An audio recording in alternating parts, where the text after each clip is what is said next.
Bonjour à toutes et à tous. Et pour commencer, merci à la CST et à EcoProd de nous donner l'occasion de faire cette présentation de sensibilisation au streaming responsable. Donc il ne s'agit pas de faire une formation, c'est vraiment juste de donner quelques clés. Donc en préparant cette présentation, je ne savais pas trop où placer le curseur entre des choses vraiment techniques. Bon, c'est un café technique, donc je pense qu'on peut se permettre certaines choses. Et de la vulgarisation. Eh bien, on verra ça tout à l'heure dans la partie discussion autour du café, si vous voulez approfondir des choses. Donc pour l'instant, je vais dérouler donc un petit peu de généralité. Alors, je commence par me présenter. Donc, Hervé Nougier, je suis le fondateur de Mediatek, qui est la société qui édite la plateforme Streamlike. Donc, personnellement, je viens un peu de la télévision. Donc, j'ai commencé chez M6. J'ai monté un institut d'études pour les médias. Et puis, Mediatek a été créé en 2004, en commençant à travailler pour les médias toujours. Et en fait, dans le format actuel de plateforme vidéo, depuis 2008-2009 réellement. Donc, c'est un petit peu le même historique qu'EcoProd. Donc voilà, Mediatek, c'est la société. Streamlike, c'est la plateforme. Nos clients sont des entreprises, des administrations principalement. Donc on est ce qu'on appelle dans le monde anglo-saxon une Enterprise Video Platform. Alors on n'a pas énormément de concurrents en France ou en Europe, mais aux États-Unis, il y a des très très grosses boîtes qui font ça.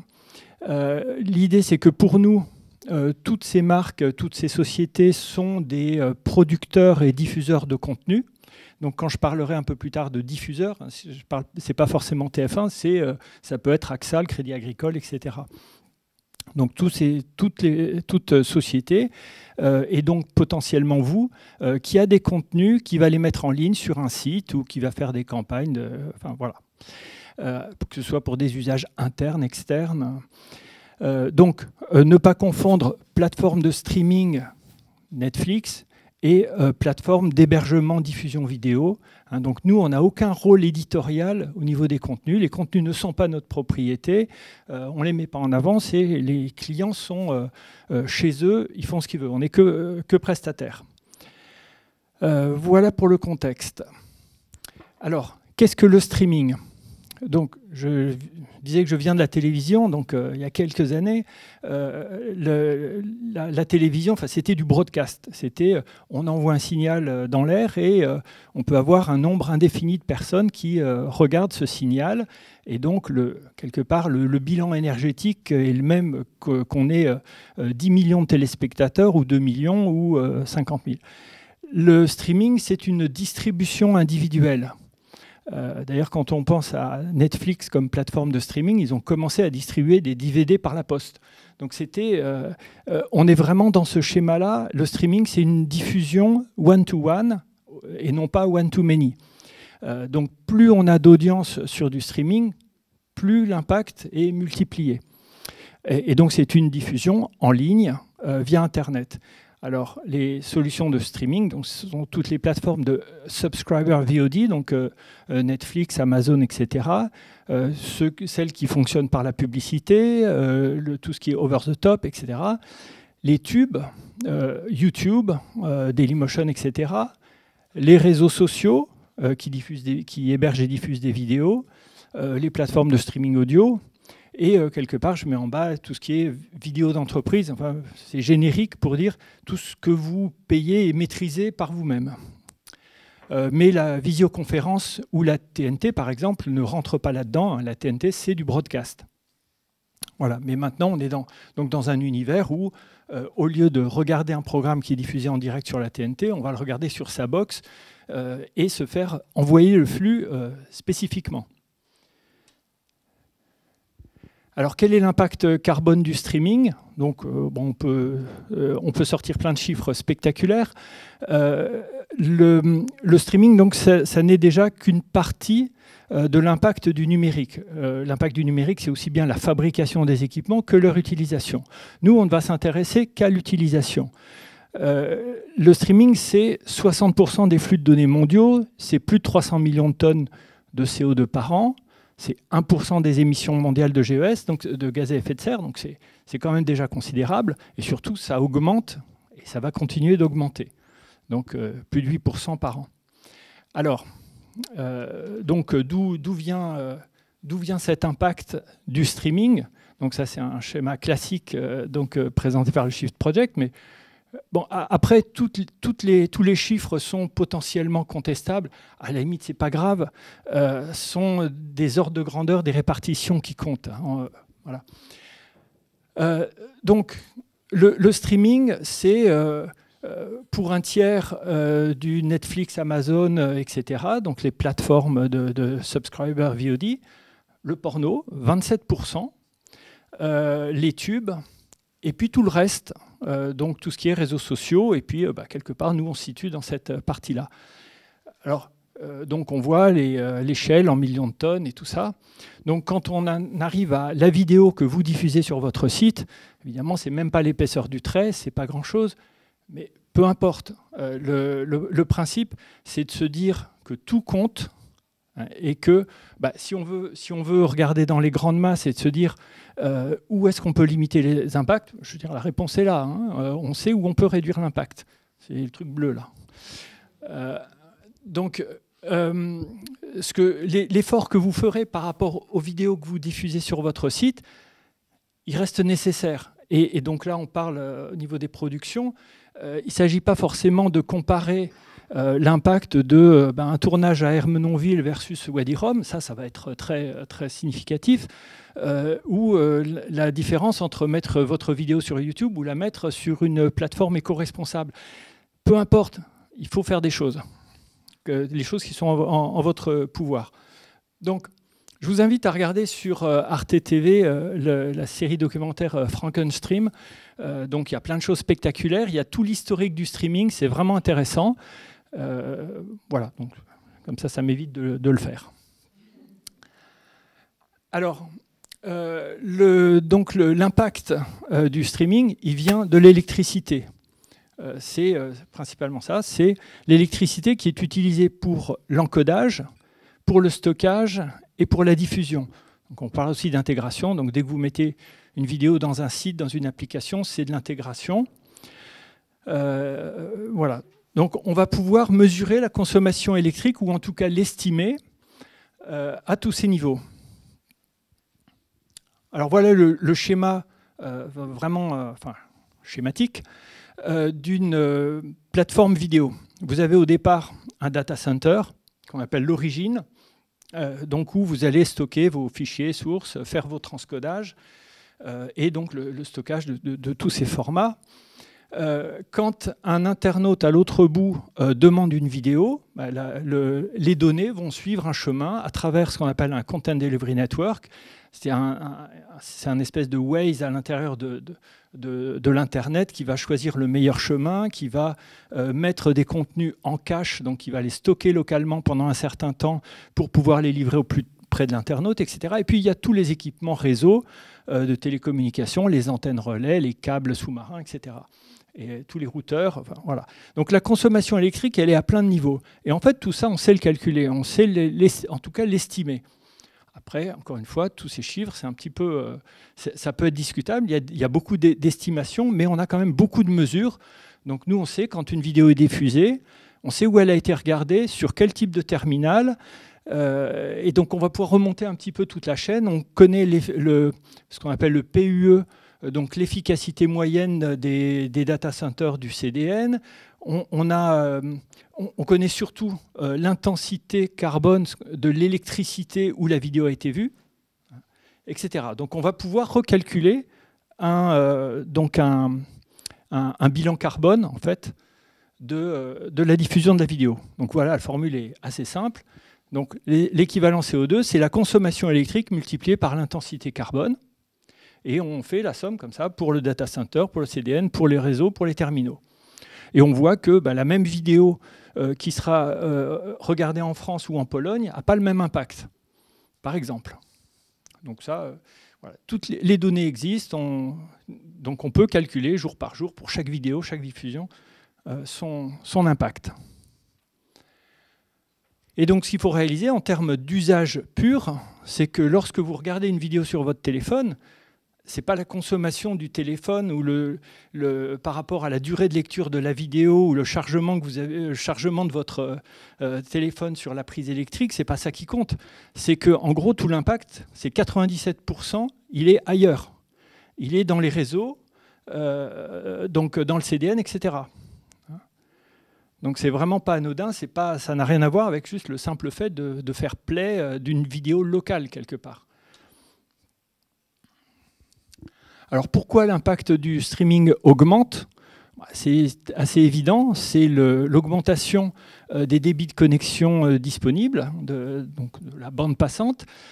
Donc on a commencé avec des vidéos timbre-poste, puis on a eu la DSL, on a commencé à faire des vidéos un petit peu plus sympas en définition standard. Ensuite, il y a eu du haut débit, on a fait de la haute définition. Maintenant, il y a du très haut débit, on fait de la 4K sur des écrans qui ne sont même pas 4K. Ou sur des téléphones, alors qu'on ne peut même pas percevoir la résolution 4K sur un téléphone.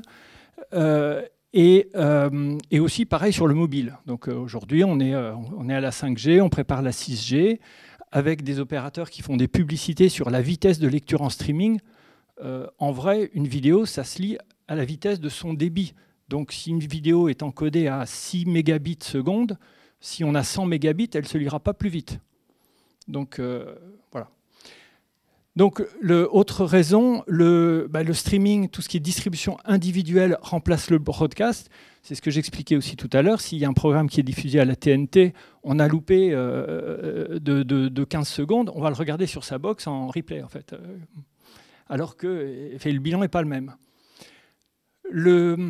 Donc, le gratuit et l'illimité invitent à des usages déraisonnables. Donc ça, c'est, si on prend l'exemple de mettre une vidéo sur YouTube, c'est gratuit, donc on va mettre par exemple des vidéos pour annoncer des événements. C'est gratuit, on ne va pas les enlever. Donc YouTube stocke une quantité de contenu obsolète qui est phénoménale. Donc il n'arrête pas de construire des data centers, puisque les données, je vous ai montré un schéma d'infrastructure très simple, mais chez YouTube, tout est redondé, donc on a des data centers dans le monde. En moyenne, 6 ou 7 pour chaque contenu vidéo sont recopiés 6 ou 7 fois à travers le monde. Donc stockés à vie, puisque le réseau est copropriétaire de la donnée. Donc ils vont les conserver en permanence. Donc en fait, voilà, on construit sans arrêt des data centers pour conserver des données obsolètes. Donc c'est la perversion du gratuit et de l'illimité. Et on a vu que l'impact, c'était l'électricité.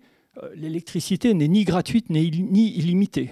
Donc quelque part, il y a un modèle économique, il faut savoir qui paye quoi. Mais voilà. Au final, pour l'utilisateur, ça fait des usages déraisonnables. Et on a la perception d'une ressource immatérielle, c'est-à-dire que voilà, on produit une vidéo, on la diffuse, on crée la bande passante en même temps qu'on diffuse. C'est une ressource qu'on invente, qu'on fabrique comme ça. Donc, mais la réalité, ce n'est pas ça. Alors, qui peut améliorer cet état de fait? À peu près tout le monde. Hein. Tout compte et tout le monde peut agir. Alors, il y a les utilisateurs. Donc, on stigmatise beaucoup les utilisateurs en leur disant baissez la qualité de la vidéo que vous regardez, privilégiez le Wi-Fi à la 4G et le câble au Wi-Fi, etc., etc. On va donner plein de conseils qui sont tout à fait pertinents. Mais bon, est-ce que quand on paye un abonnement à Netflix ou autre, on a envie de dégrader sa qualité? Voilà. Les autorités de régulation, en fait, pour l'instant, elles font des recommandations. Donc, on a vu récemment l'ARCEP, l'ARCOM faire des recommandations qui visent les utilisateurs. On a aussi la loi Rennes de réduction de l'empreinte environnementale du numérique qui invite toujours, dans son premier article, les utilisateurs à faire des efforts. Et puis maintenant, on va mettre un petit peu comme les bandeaux sur les pubs de hamburgers où on vous dit « faites du sport ». Donc là, pareil, on va mettre des bandeaux en vous disant baissez la qualité quand vous regardez, etc. Bon. Mais sinon, pour l'instant, il n'y a absolument rien n'est contraignant. Les GAFAM, les fournisseurs d'accès Internet et les réseaux sociaux, on oublie. De toute façon, la sobriété n'est pas dans leur modèle économique, tout au contraire. Donc, on n'a rien à attendre de leur côté. Les plateformes de streaming, les chaînes. Alors là, il y a un petit levier. On a vu par exemple pendant le Covid, Netflix qui avait peur de la saturation de la bande passante, parce que tout le monde avait le temps de regarder des vidéos. Donc ils ont réduit les débits par défaut. Ça permettait à plus de monde de regarder. Dès que le Covid a été terminé, les débits sont remontés. Donc en fait, la possibilité est là, mais elle n'est pas utilisée. Et on comprend aussi parce que, comme je disais, on paye un abonnement. Donc. Les hébergeurs vidéo, donc là je nous situe dans cet univers. Oui, il y a pas mal de choses qu'on peut faire et je vais vous présenter toutes les questions qu'on s'est posées, toutes les solutions qu'on a trouvées. Ensuite, les producteurs, diffuseurs de contenu. Donc ça, c'est vous, c'est toutes les personnes ou les entreprises, administrations, etc., qui ont des contenus et qui vont les mettre en ligne. Et donc, vous avez des leviers pour avoir un impact minimal. Alors, les solutions côté plateforme, donc c'est ce qui nous concerne en particulier. Donc, on s'est posé la question en fait, de notre propre impact il y a quelques années. On a travaillé avec le Shift Project donc pour mettre en place toute une mesure, comprendre où étaient les émissions de gaz à effet de serre, les consommations électriques, etc. Et donc, nos conclusions ont été que déjà, on peut adapter la qualité d'encodage à la nature des contenus vidéo. Donc, on a des solutions pour, si vous voulez encoder un dessin animé ou un screencast, vous allez y mettre beaucoup moins de débit que pour du sport, par exemple. Donc, c'est ce qu'on appelle aussi, et Netflix est très en avance là-dessus aussi, c'est ce qu'on appelle le per title encoding, donc où même avec de l'IA, on peut analyser la vidéo et faire un encodage qui va être adaptatif, voilà, pour être le plus efficace. On peut limiter les formats et codecs parce qu'aujourd'hui, donc on a un format qui est absolument universel et puis on en a plein qui marchent dans certains contextes, qui sont plus efficaces et tout ça. Mais si on les multiplie, on va créer déjà beaucoup plus de computing, de process, de stockage. Et souvent dans des cas où des vidéos, on n'est pas en train de parler de la vidéo de Despacito ou des trucs comme ça. Donc la plupart du temps, vos vidéos, elles sont assez peu vues. Donc l'effort d'encodage multiple est souvent pas très utile. Donc si vous avez une vidéo qui va être vue majoritairement en 4K et tout ça, ça vaut le coup d'avoir un codec qui est fait pour. Mais la plupart du temps, il vaut mieux une solution universelle qui marchera sur tous les navigateurs sans se poser de questions. D'ailleurs, petite parenthèse sur Despacito, quand le clip est sorti, sur ses premiers mois de diffusion, donc ses premiers 4 milliards de vues, l'impact environnemental était équivalent à 4 pays d'Afrique en consommation électrique. Donc c'est, et alors tout ça, mais bon, j'y reviendrai aussi un petit peu plus bas, la plupart du temps, juste pour écouter la vidéo, pas forcément pour la regarder. Hein, et donc, quand vous connaissez le débit de la vidéo et le débit de la piste audio, si vous ne diffusez que l'audio, vous économisez 97% de bande passante en HD. Donc ensuite, construire une infrastructure raisonnable avec un data center green. Un data center green, c'est très accessible. Maintenant, il y en a beaucoup. Une infrastructure raisonnable, ça veut dire que on n'est pas obligé d'avoir des contenus redondés, répliqués sur tous les continents, etc. Ça veut dire que aussi on se fixe un niveau de service qui est raisonnable. On ne met pas forcément en cache les contenus pour que dès qu'on appuie sur play, toc, le truc démarre, parce qu'en fait le contenu a été préchargé. Mais en fait, si on ne démarre pas la vidéo, on l'a quand même préchargé. Donc on peut accepter un dixième de seconde de latence pour le départ de la vidéo, personne ne s'en rendra compte. Donc ne pas diffuser un screencast, un webinaire en 4K si ça n'a pas d'intérêt. Donc il y a beaucoup de choses qui peuvent être donc de l'ordre du raisonnable. Et raisonnable, c'est par rapport aussi à des seuils de perception, des débits d'encodage. Hein. Par exemple, Vimeo a une réputation dans la profession pour avoir super qualité de vidéo. Ben oui, mais ils mettent un débit astronomique, quoi, qui est déraisonnable. Et en fait, on ne perçoit pas forcément la différence de qualité. Proposer des solutions d'éco-conception et de sobriété numérique. Alors ça, donc on a plein de solutions qu'on met à disposition des clients et qui adorent ça, qui est donc ce qu'on appelle throttling, c'est de la limitation de bande passante. Par exemple, on n'affiche pas de haute définition tant qu'on n'est pas en plein écran. Le background audio, alors ça, c'est un peu sidérant qu'on soit les seuls à le faire depuis des années, enfin, que la problématique existe. Si vous regardez, enfin, vous lancez une vidéo, puis vous changez d'onglet, donc la vidéo n'est plus visible, ben on coupe le flux vidéo. Vous en rendez pas compte, mais on coupe le flux vidéo. Vous revenez, la vidéo revient. Et donc, c'est 97% d'économie de diffusion. Sur YouTube Musique, vous regardez des clips, en fait, vous n'avez pas le choix, sauf en mode premium, de couper le flux vidéo. Ce qu'on appelle landing, c'est qu'on ne charge pas le player tant qu'on n'a pas démarré la vidéo. C'est-à-dire qu'on va juste mettre une image de couverture de la vidéo, vous appuyez dessus, ça charge le player, en un dixième de seconde, vous avez le player, mais on ne le charge pas autrement. Donc tout ça, c'est de l'éco-conception. Mesurer les émissions de gaz à effet de serre, donc vous avez une console qui vous donne exactement toutes vos consommations. Et bon, si vous voulez les détails de comment on fait le calcul, on pourra en parler. Et puis derrière, bon, ça c'est un peu la cerise sur le gâteau. Donc comme on a une totalisation sur l'ensemble de nos clients annuels, tout ça, des émissions, eh ben ce total, on va le décarboner sur 20 ans en plantant des forêts. C'est sur 20 ans. Hein. C'est que tout ça, à un moment, il faut planter les arbres et ils ont séquestré un certain volume de carbone. 20 ans après, on a compensé. Bon. Et je mets slash compensé parce qu'acheter des crédits carbone, c'est un peu acheter le droit de polluer, quoi. Donc, c'est pas la même chose.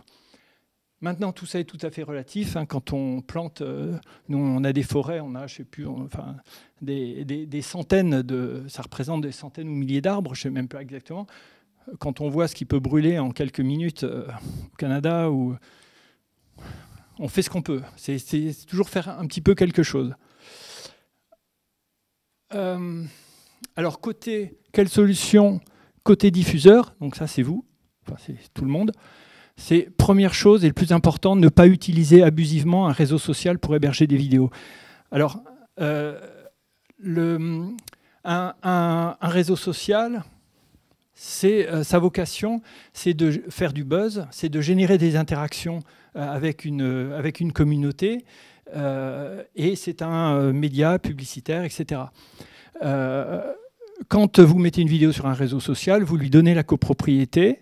Vous vous obligez, dans le respect du RGPD, à demander le consentement des visiteurs pour que la vidéo soit affichée. Mais bon, il y a beaucoup de gens qui ne le font pas, mais c'est illégal. Par défaut, vous donnez accès à ce réseau à toutes les données personnelles de vos visiteurs, enfin de navigation, etc. Il y a énormément comment dirait, pain points à utiliser un réseau social au lieu d'un hébergement. Et évidemment, en termes de sobriété numérique, donc il y en a plein d'autres que nous qui ont fait des études là-dessus, c'est pas du tout éco-conçu. Vous créez aussi un point de sortie dans votre site. Hein. Enfin, voilà, je ne vais pas refaire tout le... On a beaucoup de littérature sur notre site sur cet aspect-là.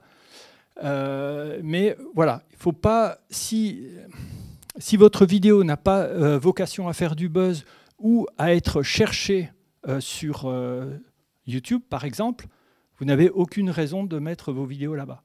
Et ce qu'on voit beaucoup, c'est des vidéos même non référencées, donc non cherchables, très techniques, mais qui vont être mises sur YouTube. Il n'y a pas de raison. Et sans balancer, pourtant... il y a beaucoup, le ministère de la Transition écologique, l'ADEME, l'ARCOM, l'ARCEP, tout le monde est sur ces plateformes, sur des réseaux sociaux, au lieu d'utiliser une plateforme vidéo. C'est assez aberrant. Et souvent, même sans respecter le RGPD. Tous les ministères, quand vous allez sur le site du ministère de la Défense, vous devez consentir au partage de vos données personnelles et à la publicité. Ça n'a pas trop de sens, quoi. Et en plus, après, quand la vidéo est passée, on vous fait des recommandations, vous avez de la pub et tout ça. Bon. Partagez plutôt que multiplier les publications. Même si vous voulez que votre vidéo ait de la visibilité, le réflexe est de la mettre sur tous les réseaux. Non, la mettre à un endroit et partager le lien. C'est quand même beaucoup plus simple. Derrière, ça vous permettra de supprimer ou d'archiver tout ce qui est devenu obsolète, c'est-à-dire de suivre un petit peu. Donc, est-ce que votre contenu est toujours pertinent? S'il ne l'est plus, vous l'enlevez. Ne pas ignorer la vidéo dans l'éco-conception d'un site. Alors, on parlait de référentiel tout à l'heure, donc avec les scores et tout ça. Il existe un référentiel qui est le RGESN, Référentiel général d'éco-conception des services numériques, avec 79 points de conformité. Si vous avez un site qui est super éco-conçu, très léger, charge vite, etc., et que vos vidéos sont sur YouTube, vous enlevez 18 points sur les 79. Donc, c'est un petit peu, quand on fait ça, c'est un petit peu la Tesla qui traîne un groupe électrogène en remorque. Hein. Mais souvent, on ne le voit pas, on l'occulte. Mesurer ses émissions et adopter des bonnes pratiques pour les réduire. Donc ça, voilà, c'est possible. Surtout que là, donc vous êtes tous plus ou moins dans des démarches de bilan carbone, etc. Donc vous pouvez avoir la mesure aussi de l'impact de votre diffusion. Et enfin, le plus important, c'est montrer l'exemple. C'est que là, pour l'instant, c'est un petit peu un état de fait. Aujourd'hui, on utilise YouTube comme si c'était un dépôt légal, comme si c'était la BNF, et voilà, sans conséquence. Si on ne change pas cet état de fait, si on ne donne pas l'exemple, il n'y a pas de raison que ça change. Donc, j'en profite pour féliciter EcoProd qui a mis aussi ses actes en accord avec ses principes. Donc, bon, voilà. Donc, on héberge maintenant les vidéos d'EcoProd. Et cette exemplarité dans les grandes entreprises, c'est vraiment important.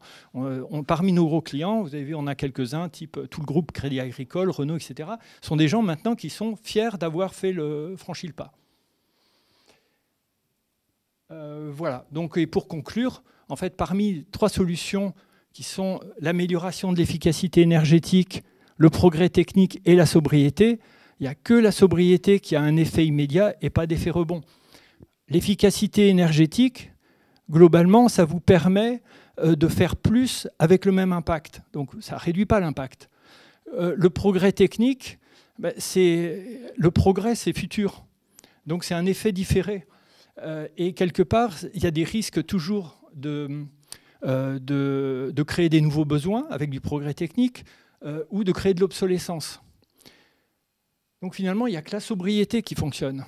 Il y a un moment où on a la même qualité de service, mais en faisant moins. Il n'y a que comme ça qu'on peut arriver à réduire nos impacts. Et voilà, et si vous avez des questions, je suis à votre disposition tout à l'heure. Merci.